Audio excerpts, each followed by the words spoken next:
चाहिँ हाम्रो ल परेको छ यो सार्वजनिक नगर भनेर त्यस्तो सरसल्लाह भएको छ तपाईँसँग? छैन। ए बोयफ्रेन्ड बनाउनु भएन, अब सिधै बिहे हानिदिने होइन? सोच्नु भएको छ अब छिटै बिहे गर्ने हो भनेर? खै यो गर्नु पर्ला नि कुनै दिन त, तर यो कुरा नगरौँ कि अहिले। सम्झना मनैमा रहिरह्यो माइती देश बिरानो भइ गयो। सम्पूर्ण भिडियोमा स्वागत छ। धन्यवाद। के छ, आराम हुनुहुन्छ? हजुर। जस्तो अब गीत सङ्गीतको दुनियाँमा समधुर आवाजको धनी हुनुहुन्छ, धेरै लाइभ दोहोरी गीत गाउनु भएको छ, दोहोरी साँझमा पनि गीत गाउनु भएको छ। यो गीत सङ्गीतको यात्रामा लागेको कति वर्ष भयो यहाँको? काठमाडौँ आएको भयो होला 8-9 वर्ष। अब रेगुलर चाहिँ 5-6 वर्ष भयो होला दोहोरीमा काम गरेको चाहिँ। हजुरको घर? मेरो घर जन्मघर प्युठान, अहिले चाहिँ दाङमा, दाङ देउखुरी। प्युठान दाङ हुँदै काठमाडौँ आउनुभयो, 8-9 वर्ष गीत सङ्गीतको दुनियाँमा आफ्ना यात्राहरू ताल्दै गर्दा कतिको सहज छ गीत सङ्गीतको यात्रामा? अब धेरै दुःख पहिला सुरुमा काठमाडौँ आउने बेलामा एकदमै दुःख थियो। अब काम नपाइने भनेको जस्तो काम नपाइने, अनि के अरे दोहोरीहरूमा कामै नपाइने। अब खासै सुरुमा दोहोरी गाउने आउँथ्यो मलाई, एकल गीतहरू मात्रै गाउने। अनि त्यसपछि अब दोहोरीमा फेरि अलिकति राम्ररी चट्ट परेको भएपछि चाहिँ सजिलै काम पाइने, नत्र नि अब यस्तो नराम्रो भएपछि नपाइदो रहेछ। ए दोहोरी साँझमा त्यतै कलाले पाउने होइन, त्यो रूपै हेरिन्छ त्यस्तो छ? हेरिदो रहेछ नि। अब सबैजनाले हेर्नुहुन्न, अब कोही त्यो बिजनेसहरूमा पछि लाग्ने मान्छेहरूले चाहिँ हेर्नुहुँदो रहेछ कि। जस्तो अब दोहोरी गाउँतिर थिए, सिङ्गल गीत गाउँथे होइन, जस्तो अब सेन्टिमेन्टलहरू अन्य फ्लेभरका गीतहरू गाउँथे, तर दोहोरी साँझमा इन्ट्री भनेको त बेसिकल्ली दोहोरी नै चाहियो भनेपछि त्यहाँ पनि रूपको खोजी हुँदा के हेपिनु भयो, त्यहाँ तपाईँ निष्कासित हुनुभयो या तपाईँको काम छैन यहाँ नआउनुहोस् भन्ने आवाजहरू पनि आयो दोहोरी साँझबाट? धेरै दोहोरीहरूबाट कति दोहोरीमा त अझै पैसा ल्याउन नि बाँकी के, अझै पैसा पाउनै बाँकी छ। मैले म्यासेज गरेर आउँछु, अनि त्यसपछि कुनै दोहोरीहरूबाट अब काम यस्तो हुँदैन भनेर दोहोरीबाट निकालिदिने। त्यस्तो पनि दोहोरीमा काम गर्दै जाँदाखेरि अब राम्रो स्वर त राम्रो, गीत त राम्रो गाउने रहेछ, यस्तो अलि राम्रो चाहिन्छ यस्तो टाइपको कुरा गर्ने, यस्तो धेरै भोगेँ मैले। कसै अब प्युठानबाट दाङबाट काठमाडौँ, त्यसपछि दोहोरी साँझको ढोकासम्म कुदै गर्दा त्यही किसिमको रूपको खोजी होइन, स्वर त राम्रै थियो, हुँदैन भन्दै गर्दाखेरि अब म गाउँै फिर्किनुपर्छ कि क्या हो, यो गायन क्षेत्रमा म सफल हुन्न कि भन्ने एउटा धारणा आएन, मनमा उतार चढाव भएन? हजुर एक क्षेत्रमा लाग्नु भएछ, त्यस्तो भोग्नु पर्यो कि परेन? एउटा फ्रस्ट्रेसन पनि हुन्छ होइन, मनमा नै अब कुरा आकारीहरू खेलिन्छ, डिप्रेसनको शिकार पनि हुन्छ नि त, लक्ष्य एम नपाउनु, त्यो कतिको पीडा भोग्नु पर्यो? धेरै अब कहिले खाने खर्च पनि नहुने है। अब दोहोरीमा कमाएर टिप्सहरू जम्मा गरेर अब कुनै दोहोरीहरूबाट निकालिदिने, कुनै दोहोरीमा काम नदिने गर्दाखेरि अब काठमाडौँ बसेर भाडा तिर्नु पऱ्यो, खानु पऱ्यो, एकदम गाह्रो हुन्थ्यो। मलाई चाहिँ सन्ध्या खड्का दिदी ल्याउनु भयो, दिदीसँग आमा काठमाडौँ, अनि त्यसपछि यसरी मेरो सङ्गीत यात्रा सुरु भयो। अहिले कतिले त अब गाउँै फिर्किनु पर्छ कि होइन, गाली नै सुने पनि अब बाबुआमाको गालीमा त एउटा माया पनि मिसिएको हुन्छ, अब म गाउँै फिर्किन्छु भन्ने सोच्नु भएन त्यो पिरियडमा? सोचेँ, अब गाउँ पनि अब गाउँ फर्किनु कलाकार बन्न छु, गाउँमा सबैजनाको राम्रो मन हुँदैन, बल्ल खाइस् भन्ने मान्छेहरू हुन्छन् है। कतिसम्म त म त्यसो कामहरू नपाउँदाखेरि झोला कसेर गाउँ फर्किन्छु भनेर नि आँटेको, फेरि होइन हार खानु हुँदैन, सङ्घर्ष गर्नुपर्छ, अझै छ जिन्दगी लामो छ भनेर बसेको। सहजता थियो काठमाडौँमा त्यो सङ्घर्ष गर्न? जस्तो एउटा रुममा शङ्ख बज्दैछ, मान्छे मरेको छ भने अर्को रुममा पूजापाठ चलिरहेको हुन्छ, घन्टा बजाइरहेको हुन्छ होइन। एकले अर्काको वास्ता गर्दैन नि त, यो महँगो सहर छ। त्यो सहजता थियो त्यो सङ्घर्ष गर्न? गाउँ हिँड्न लागेको मान्छे फेरि कलाकारै बनेर यहीँ बस्छु भन्छ? थिएन, अब पैसै हुन्न थियो त्यति बेला। दिदीको सपोर्टमा दिदीसँग बसेथेँ, अनि बसुन्जेलसम्म अब चलुन्जेलसम्म बसौँ होला नि, एउटा न एउटा उपाय होला नि भन्दै बस्दै गऱ्यो। बिस्तारै बिस्तारै डोरी गाउन नि सिकेँ, अनि त्यसपछि चाहिँ अब अहिले डोरीमै काम गरिरहेको छु। अहिले पनि डोरीमै काम गर्नु? एउटा डोरी क्षेत्रमा काम गरेर फेरि विभिन्न आरोप आउँछन् होइन। हामीले त त्यो नेगेटिभ लिँदैनौँ। नेपालको लोक क्षेत्रलाई जोगाउने काम बिचमा एक किसिमले लोप भइसकेको थियो लोकदोहोरी, त्यसलाई दोहोरी साँझले जोगाएर अहिलेसम्म ल्याएको। अहिले लाइभ दोहोरी आए, विभिन्न डिजिटल प्लेटफर्महरू आए, त्यहाँबाट मान्छेको इन्कम सोर्सेसहरू भए। रिलमा गाउने गायक गायिकाहरू पनि लाइभ दोहोरीमा आएका छन्।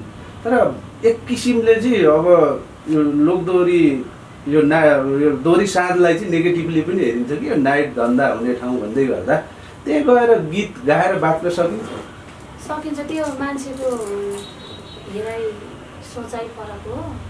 अब अहिलेसम्म त्यस्तो नराम्रो त भएको छैन, त्यस्तो नजरले त्यस्तो मान्छे बिना पनि हुन्छ नि, त्यस्तो हुँदैन, बाँच्न सकिन्छ। सहज हुन्छ काम गर्नुलाई त। अब आफ्नो गीत गाउनु त हो नि, आफ्नो कला बेच्नु त हो नि। अब त्यस्तो मान्छेको चाहिँ अब नाइट ड्युटी भनेपछि अब सबै मान्छेहरू, सबै दोहोरी त्यस्ता पनि हुँदैनन्, सबै मान्छेहरू त्यस्ता पनि हुँदैनन्, राम्रो नेता मान्छेहरू पनि हुन्छन्, सहजै छ। त्यो जाने मान्छे चाहिँ अब एउटा नेपालको लोक सङ्गीतलाई मन पराएर रुचाएर जानु पर्यो।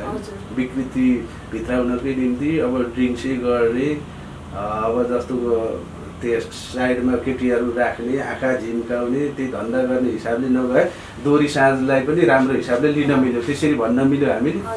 राम्रो सबै त्यस्तो नियतको मान्छे हुँदैनन्, अब कोही त हुन्छन् होला। अब त्यस्तो राम्रो छ। अब काम गरेर खाने वातावरण, कतिजनाहरूले रोजगार दिए दोहोरीहरूमा, त्यस्तो नराम्रो भन्नु मिल्दैन।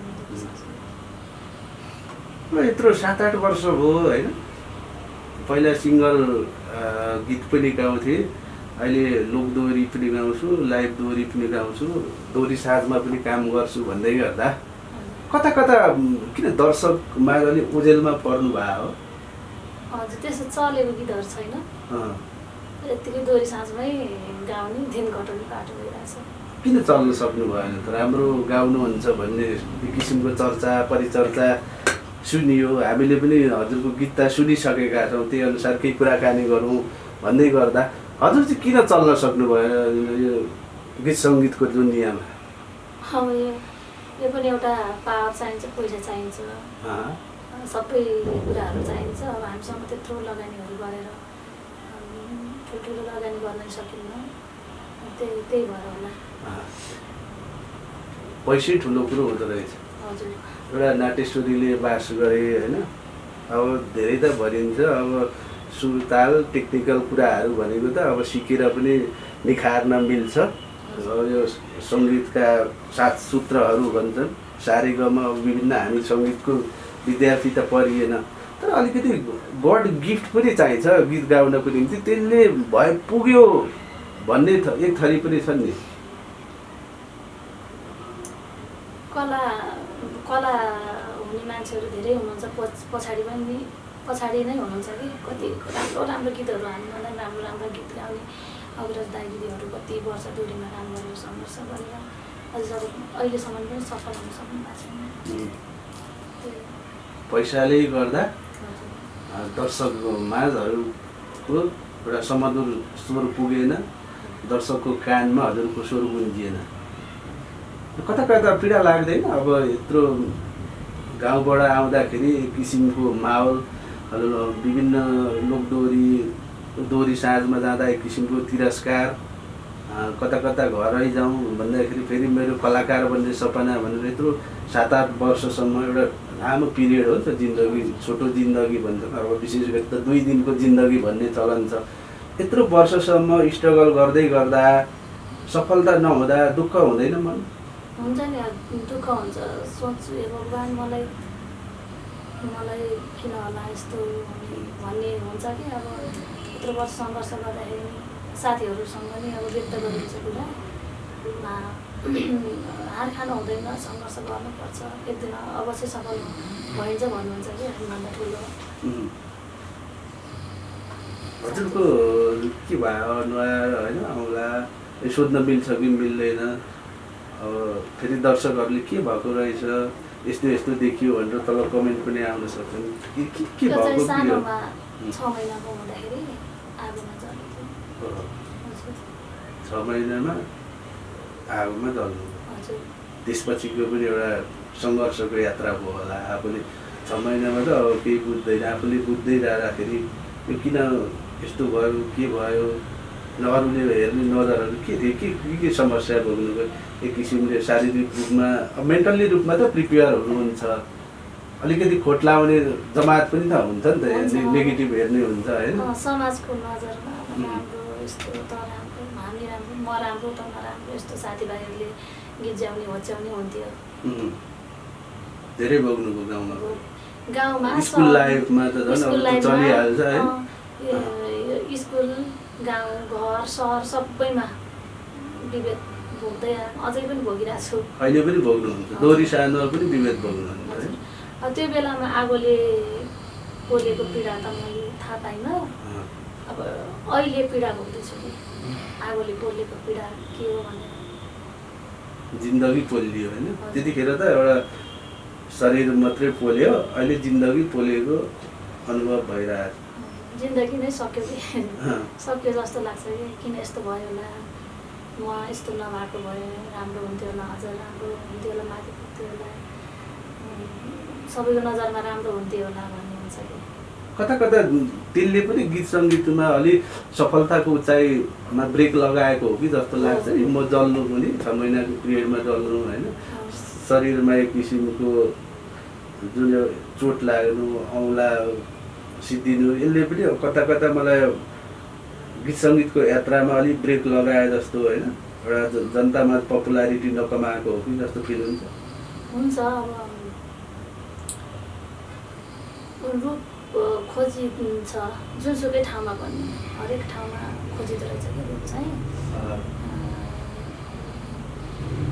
त्यो कारणले पनि होला सायद। अब हात पनि अब कमजोरी नै छ, अरू काम पनि गरेर खान नसक्ने अवस्था, अरूले जस्तो सहजै गर्न सकिने, दुःख सुख त गर्न सकिएला, तर सहज हुँदैन कि। जस्तो मेन्टल्ली रूपमा अब प्रिपेयर यो एउटा योग्य भए पनि अरूले हेर्ने नजरले चाहिँ कमजोर बनाउँदो रहेछ होइन, यसरी भन्न मिल्यो। अरूले कहिले कहिले के कुरा चलेको बेलामा पनि यो क्षेत्रमा त यो त अब हरेकमा के रूप चाहिन्छ कि पैसा नै चाहिन्छ भन्दाखेरि के कस्तो नराम्रो लाग्छ कि। रूप र पैसाकै खोजी हुन्छ, त्यहाँ स्वरको खोजी भए होइन।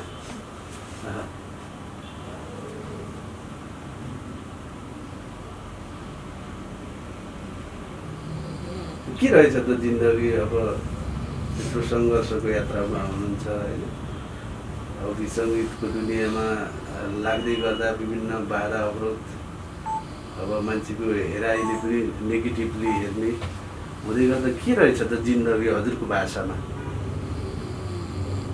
जिन्दगी अब दुःख सुख सङ्घर्ष यही हो जिन्दगी। दुःख सुख सङ्घर्ष। गीत गाउन चाहिँ गाउँबाटै सुरु गर्नुभयो? गाउँबाटै पाखा भित्ता मेला महोत्सव त्यस्तो मौसममा त गाइनु स्कुल पढ्ने बेलामा रेडियोहरूमा गाउनु रेडियोमा नि गाउनु हो हजुर एफएमतिर एउटा गीत सुनाइदिनुहोस् न बाल्यकालमा गाएको गाउँको भाका दर्शकहरूले पनि सुन्न रुचि गर्नुहुन्छ होला एउटा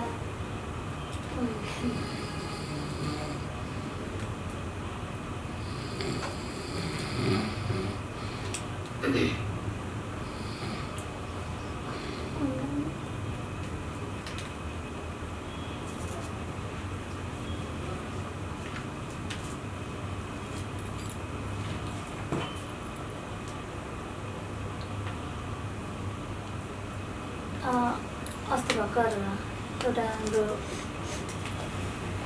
धेरैजना कलाकारहरूले गाउनुहुन्छ बबिता रानी जेरी दिदीको युट्युब च्यानलमा मैले पनि गाउने अवसर पाएको एउटा टुक्का गाउँछु है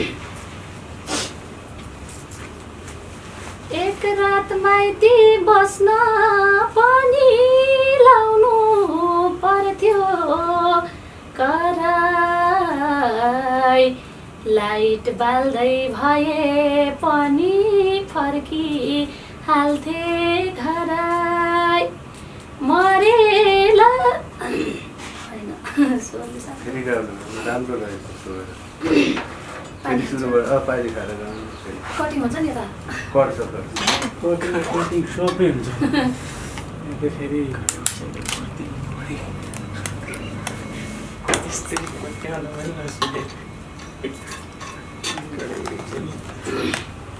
गीतबाट सुरु गरौँ हैन सुरुबाटै गाउनु न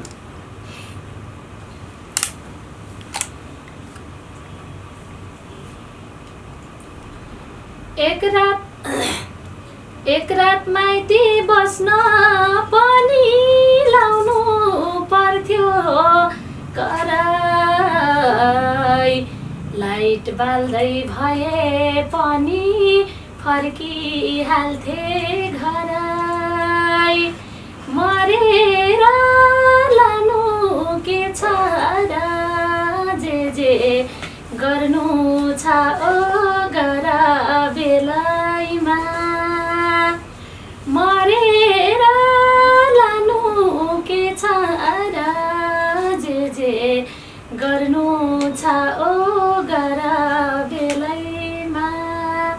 धन्यवाद। जस्तो अब यहाँ यो गीतको बोलले पनि होइन माइती र घरको कुरा पनि आयो त माइती बस्ने एक रातको कर पनि आयो फेरि टर्च बालेर घरै फिर्किने पनि कुरा अब के सोच्नु भएको छ अब अहिलेसम्म त सिङ्गलै हुनुहुन्छ होला के सोच्नु भएको छ अब घर कहिले बनाउने हो त बनाउनु पर्ला नि बिस्तारै अहिले त अब माइतीमै बसेपछि टर्च बालेर घर जानु भएको छ कि सुरसार के छ हजुरको सुरसार भएपछि भन्नुला त्यो भन्न मिल्दैन गोप्य राख्ने है हजुर होइन त्यो अचम्मकै पोको भयो नि त अरू गायिका मोडल होइन जुन लोक यो गीत सङ्गीतमा दुनियाँमा लागेका हरेक व्यक्तिहरूले अब मायाका कुरा होइन लभका कुरा यी हरेक कुराहरू सेयर गर्छन् तपाईँले चाहिँ किन लुकाउनु भयो कि हजुरको काहीँ हाम्रो लभ परेको छ यो सार्वजनिक नगर भनेर त्यस्तो सरसल्लाह भएको छ तपाईँसँग बोयफ्रेन्ड छैन ए बोयफ्रेन्ड बनाउनु भएन अब सिधै बिहे हानिदिने होइन सोच्नु भएको छ अब छिटै बिहे गर्ने हो भनेर खै यो गर्नु पर्ला नि तर यो कुरा नगरौँ कि अहिले होइन यो स्वाभाविकै हो नि मान्छे जन्मेपछि अब बिहे हुन्छ घरजन हुन्छ बालबच्चा हुन्छ वृद्ध हुन्छ मर्छ त्यसमा किन डाउट छ र यो नराम्रो बाटो त होइन नि त एउटासँग बिहे गर्ने छोड्ने अर्कोसँग हिँड्ने अर्कोसँग बिहे गर्ने छोड्ने हिँड्ने भयो यो समाजको लागि घातक हो दुर्गन्ध हो भन्ने जिन्दगीमा एकचोटि हुने बिहे यसलाई नेगेटिभली लिन मिल्छ मिल्दैन त्यसको जिन्दगी घटाउन अब सबैले गरिरहेको कुरा त हो नि अब पहिलेदेखि चलिएर बिहे त गर्नै पर्छ होइन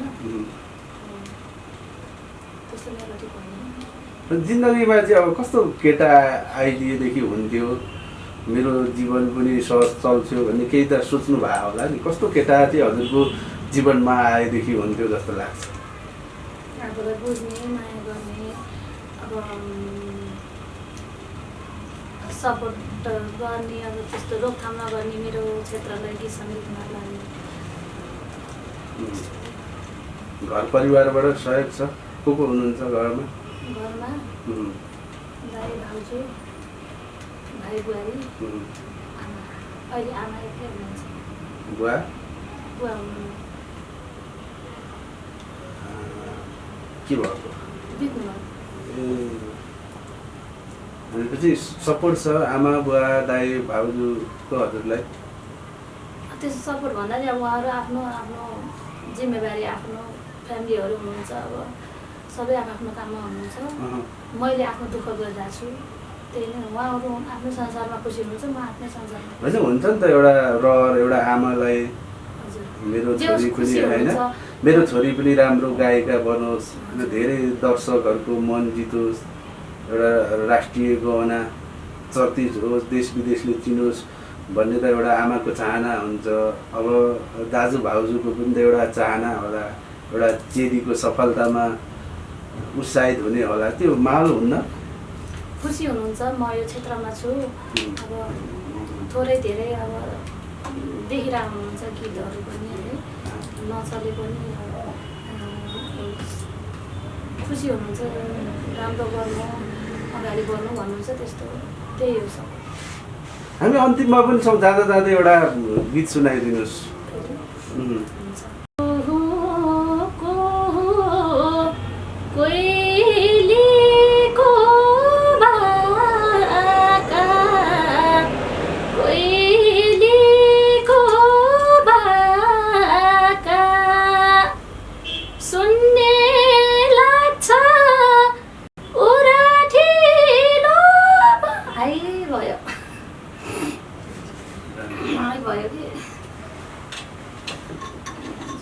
लास्ट एक टुक्का हानौँ न।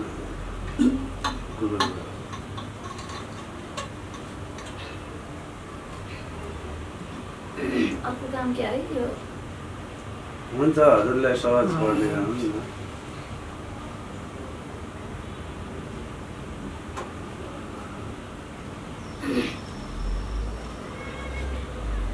सम्झना मनैमा रहिरह्यो, माइती देश बिरानो भइ गयो।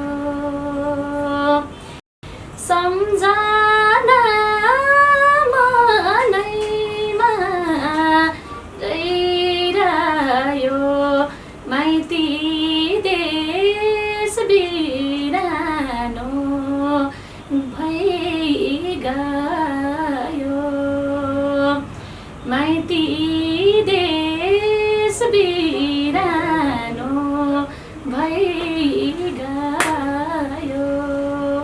धन्यवाद। धेरै मिठो गाउनु हुँदो रहेछ होइन। हामी अन्तिममा पनि छौँ। आम दर्शकवृन्दहरूलाई के भन्न चाहनुहुन्छ? अब पक्कै पनि यति मिठो गीत त उहाँहरूले पनि सुन्नुहुन्छ होला, हजुरको तर्फबाट के छ? सबैजनाले माया गरिदिनु होला, अनि जानी नजानी भए पनि बोल्ने कोसिस गरेको छु। धेरै धन्यवाद। हस्।